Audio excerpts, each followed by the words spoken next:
We have a question from Amanda. Thanks for answering my previous podcast questions. Since March, I have lost 10 pounds of fat and gained muscle by eating more vegetables in any format, exercising at home 5 days a week, limiting alcohol to the weekends, and a daily 10,000 step goal. You know, Amanda, I'd like to have you as the poster child for everything we try to teach. Thank you for sharing that with us. Thanks again for providing reminders, shark habits, and private maths. It says private maths. Pirate, yo ho ho, pirate maps for all the listeners. I wanted to ask you about your Metamucil 2-week challenge went. You mentioned it in Wandering Weights episode 284, but I don't recall hearing any additional updates on it. Well, that's so.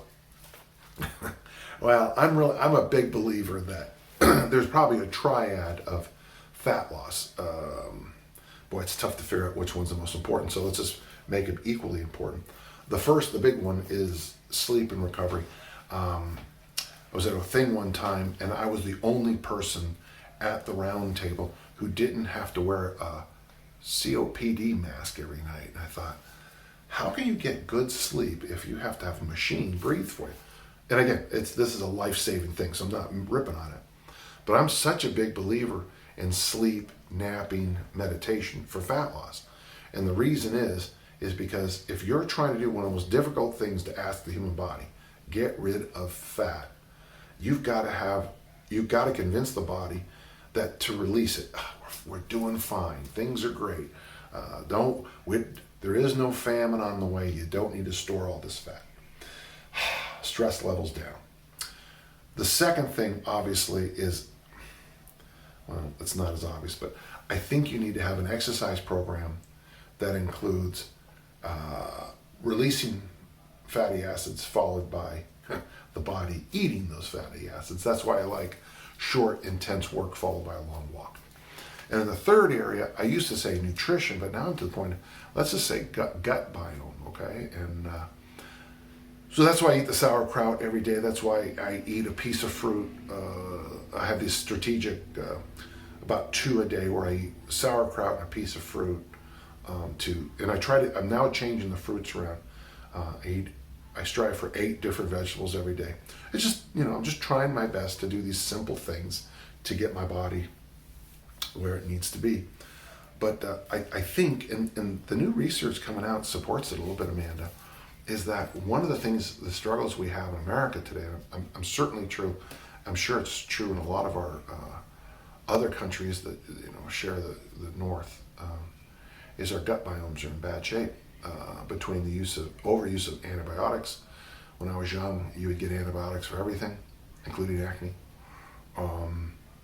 The weird pesticides we have in our foods. In the United States, it's real hard to find unprocessed food. It's very hard to find unprocessed food.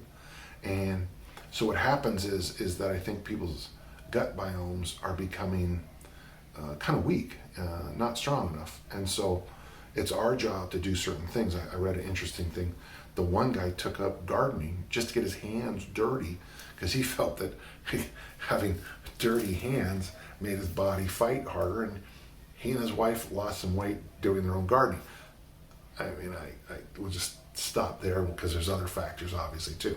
He and his wife, so your social relationships are better, gardening is less stressful, eating food you grew probably better. But the reason I took on that Metamucil challenge was I had read that by itself might be a really good idea to impact your gut biome. Now, I have to be careful because at the time I was doing these 2 gut biome snacks a day, the sauerkraut or kimchi plus a piece of fruit, and I added the Metamucil. But the fact that in the 2-week period my blood pressure and my cholesterol, the LDL went down a little bit, but still, you can never cholesterol tests over. It's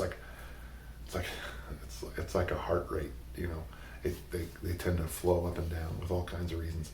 Blood pressure, you never know.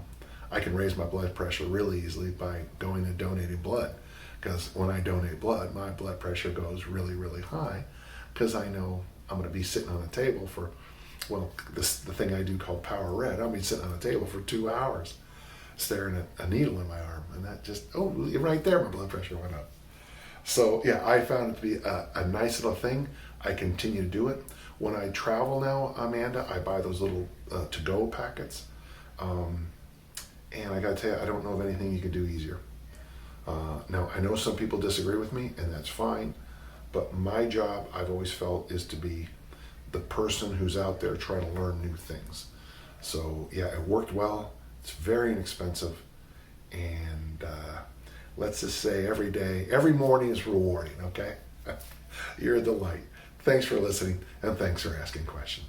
Bye-bye.